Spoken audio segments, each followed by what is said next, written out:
find ways to hold those responsible for the violence against the Palestinian people accountable. We do not want our government to be supporting this. So this is part of a much bigger political movement, I think, to reevaluate and reassess the role of the United States and its support for the state of Israel. Because ultimately, there are just a lot of Americans, and not only students, Americans who are not part of the university, who are very, very upset. The protesters here on the Northwestern campus were a group of Northwestern undergraduate students with graduate allies and also some faculty and staff allies who are working to call for Northwestern to divest from companies that are invested financially in any corporations that are assisting in the perpetuation of the violence on the Palestinian people, and particularly in Gaza. And so this is a call to evaluate the university's financial holdings and to look at our portfolio and then to disclose what we do own as a university and then to pressure for divestment from those holdings that are implicated in the military violence in Gaza. So this is a complicated set of demands, and the protesters were encamped on a field in the middle of our campus called Deering Lawn for 5 days and 5 nights. And they held a lot of different events to educate themselves and bystanders and passersby about the situation. They held a lot of signs, they danced, they sang, they cooked, and they had a very well organized encampment that even has a medical tent and alleyways for passing between the tents. There was a lot of rain and it was quite cold at the time. So the students were really living not under the best, most comfortable conditions, and they did not sleep well. So it was quite a bit of stress during the encampment. And throughout the time of the encampment and into the present, there was a set of negotiations ongoing between the students, representatives of the students, some faculty members, and the administration in order to look for some kind of solution or some kind of resolution to the crisis that has prompted the students to encamp in the middle of the Northwestern campus. And last Monday, so 8 days ago, we did reach an agreement. And this is something that is quite unusual. As you probably know, U.S. campuses have been riven with dissension and even violence over this issue in recent weeks. And so we at Northwestern were very happy, at least some of us were, to have reached an accord that did not involve the use of violence against our students. Yes, unfortunately, there was kind of a generalized accusation made in blanket terms across the entire set of protesters that they were representing and perpetuating anti-Semitic discourse and practice and language and politics. I am a student of religion and politics, and to me it's very important to oppose all forms of hatred, whether they're anti-Semitic, anti-Jewish, anti-Muslim, or really Christian. Any form of discrimination should be unacceptable in our time. And so to see these accusations made against students of whom the vast, vast majority, and all of the students with whom I interacted personally, were not embodying any sort of anti-Semitic sentiment, but were rather encouraged by their commitment to humanitarian principles, to human rights principles, to understandings of human dignity, many of which, incidentally, for some of the Jewish students, are inspired precisely by their Judaism. So diametrically opposed to the accusation that they were anti-Semitic, they were inspired by the best virtues of Jewish tradition to pursue the protests in the name of justice for the Palestinian people. So we've got a very complex political cauldron that is boiling here in the United States that involves a kind of weaponization of anti-Semitism. Because if one can take that anti-Semitism accusation and throw it at someone, it can obviously do great political damage to the individual. And so the challenge is to me, is to oppose anti-Semitism with all of our might and also to be very careful at the same time to distinguish between anti-Zionism, which is a position that is critical of Zionism as embodied by the state of Israel today, and real anti-Semitism, which, saying that all Jews are this, all Jews control the media, and that's anti-Semitic. So we need to be very careful in distinguishing.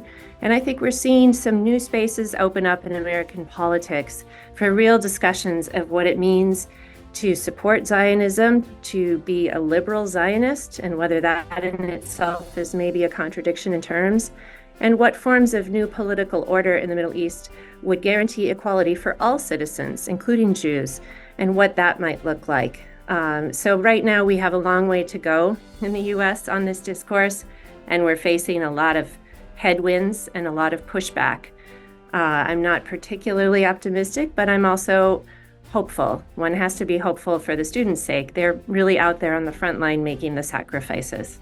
I'm really happy to report that the university has accepted some of the demands of the protesters, though not all of them.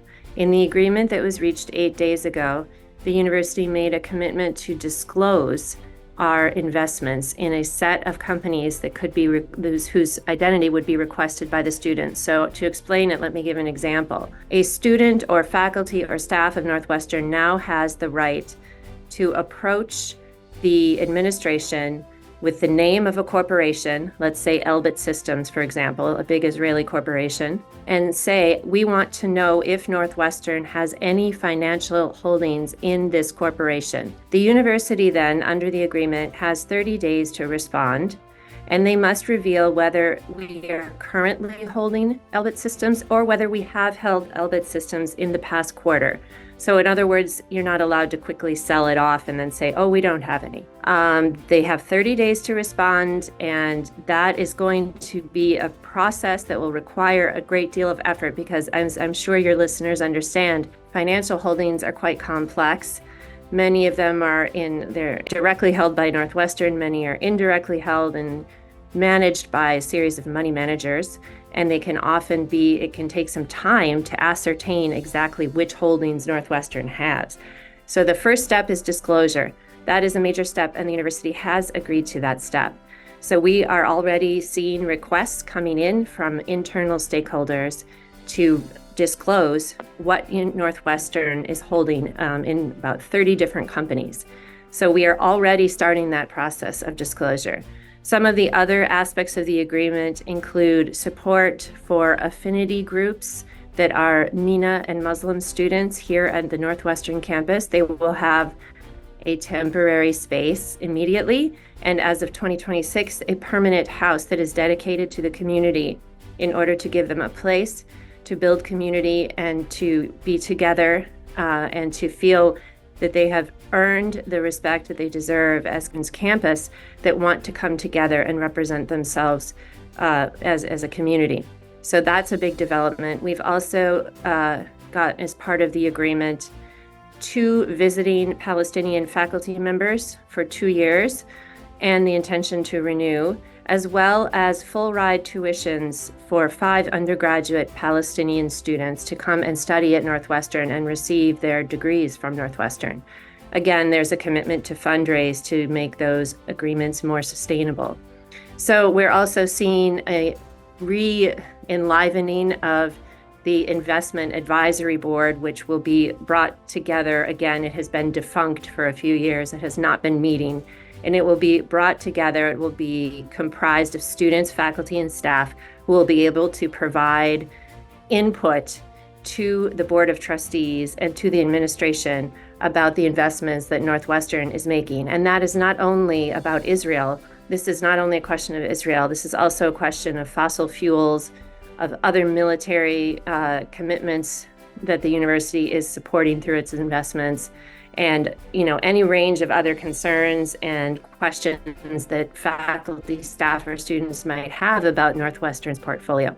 We have an issue here where there's very little transparency and very little accountability when it comes to investments. Universities just simply do not have to reveal or disclose legally what their holdings are. And we're seeing now, as part of this movement, a kind of chipping away at that. kind of blind spot and an attempt to get universities to be a bit more open about their investments. And again, this potentially could go far beyond Israel and will hopefully apply to a range of concerns that students and faculty and staff have about how Northwestern is spending its money and who we're supporting. Yes, is the short answer to that. I think it's going to be quite difficult, in part because, as I mentioned, we already have 30 requests for disclosure on the table after 8 days. And so that will not be possible for the university to reply so quickly and comprehensively to so many requests in such a short amount of time. So it's kind of an avalanche of requests. So we're going to have to take it one request at a time, and then we're going to have to verify that information and decide what the internal stakeholders who've made the request want to do with the information. Do they want to then lobby for Northwestern to actually divest those funds? Or do we want to find some other way of expressing our discontent with the corporate holdings that we are invested in? That is part of what students are debating right now, is next steps. And to tell you the truth, coming out of the very exhausting and somewhat divisive process of the encampment, divisive meaning that some community members did not want to end the encampment and others did, I think people need to take a moment and catch their breath, and then we will see what comes next in this sure to be long and complex process of trying to achieve transparency, accountability, in our university investments, and also, and much more urgently, I think, find ways to hold those responsible for the violence against the Palestinian people accountable. Because ultimately, there are just a lot of Americans, and not only students, Americans who are not part of the university, who are very, very upset that the U.S. is supporting this kind of violence against innocent people. We are seeing just horrific images coming out of Gaza. And it's, as human beings, we do not want our government to be supporting this. So this is part of a much bigger political movement, I think, to reevaluate and reassess the role of the United States in its support for the state of Israel.